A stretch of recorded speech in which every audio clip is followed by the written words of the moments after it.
సినీ నటుడు పృథ్వీరాజ్కు Vijayawada family court shock ఇచ్చింది. ఆయనను తక్షణం అరెస్టు చేయాలని నాన్ బెయిలబుల్ అరెస్టు వారెంట్ జారీ చేసింది. మనోవర్తి చెల్లించడంలో హైకోర్టు ఆదేశాలను పాటించడం లేదని పృథ్వీరాజ్ భార్య శ్రీలక్ష్మి పిటిషన్పై కోర్టు ఆదేశాలు జారీ చేసింది.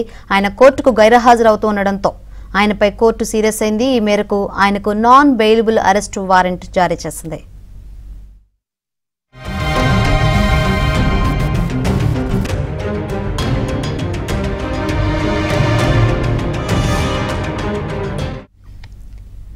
సినీ నటుడు పృథ్వీరాజ్కు విజయవాడ ఫ్యామిలీ కోర్టు షాక్ ఇచ్చింది. ఆయనను తక్షణం అరెస్టు చేయాలని నాన్ బెయిలబుల్ అరెస్టు వారెంట్ జారీ చేసింది. మనోవర్తి చెల్లించడంలో హైకోర్టు ఆదేశాలను పాటించడం లేదని పృథ్వీరాజ్ భార్య శ్రీలక్ష్మి పిటిషన్పై కోర్టు ఆదేశాలు జారీ చేసింది. ఆయన కోర్టుకు గైర్హాజరు అవుతుండడంతో ఆయనపై కోర్టు సీరియస్ అయింది. ఈ మేరకు ఆయనకు నాన్ బెయిలబుల్ అరెస్టు వారెంట్ జారీ చేసింది. ఇదే విషయం గురించి మరింత సమాచారాన్ని మా ఫిల్మ్ కరెస్పాండెంట్ సృజన్ అడిగి తెలుసుకుందాం.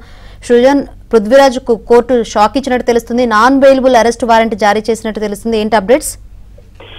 శంకరి, నటుడు పృథ్వీరాజ్ 2017లో ఆయన భార్య శ్రీలక్ష్మి నుంచి కూడా విడాకులు తీసుకోవడం జరిగింది. విడాకులు ఇచ్చే సమయంలో తనకు మనోవర్తి కింద నెలకి 8 లక్షల రూపాయలు పృథ్వీరాజ్ చెల్లించేలాగా కూడా తీర్పు ఇవ్వాలని చెప్పేసి ఆమె కోరిన మీదట పృథ్వీరాజ్ అప్పట్లో సినిమాలు సీరియల్స్ చేయిస్తూ ఉండటము, నెలకు 30 లక్షల వరకు కూడా సంపాదిస్తూ ఉండటం, అందులో 8 లక్షలు తనకి ఇవ్వాలి అని చెప్పేసి కూడా కోర్టు ఆదేశించడం జరిగింది. అది కూడా ప్రతి నెల 10వ తారీఖు కల్లా ఆమెకు అందజేయాలని చెప్పేసి కూడా చెప్పడం జరిగింది. అయితే కోర్టు ఆదేశాలను పృథ్వీరాజ్ సరిగ్గా పాటించకపోవడం, దీనికి సంబంధించి విచారణకు రమ్మన్నప్పటికీ నోటీసులు ఇచ్చినప్పటికీ కూడా ఆయన పెద్దగా పట్టించుకోకపోవడంతో ఈ రోజు నాన్ బెయిలబుల్ వారెంట్ అరెస్ట్ చేయాలంటూ కూడా ఆయనకి ఆదేశాలు జారీ చేయడం జరిగింది విజయవాడ కోర్టు. అయితే ఈ 8 లక్షలకు సంబంధించి గతంలో చాలా సార్లు ఇవ్వట్లేదు అంటూ కూడా శ్రీలక్ష్మి కోర్టును ఆశ్రయించినప్పటికీ దీని మీద విచారణకు రావాలని చెప్పేసి కోర్టు పదే పృథ్వీరాజ్ ను నోటీసులు వచ్చినప్పటికీ కూడా ఆయన పెద్ద పట్టించేసుకోలేదు. అయితే ఈ ఫైనల్ గా ఈయనకి సంబంధించి విచారణ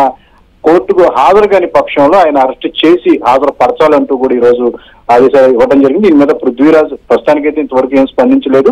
ఆయన కుటుంబ సభ్యులు 2017లో విడాకులు కోరినప్పటి నుంచి కూడా విడిగా ఉంటూ వస్తున్నారు. ఆయన భార్య అలాగే వాళ్ళ పిల్లలు కూడా అప్పటి నుంచి కూడా తను ఇస్తాను అని చెప్పేసి కోర్టుకు చెప్పినప్పటికీ కూడా ఆదేశాలు పాటించుకోవడం వల్ల ఈ రోజు అరెస్ట్ కి సంబంధించిన నోటీసులు రావడం జరిగింది.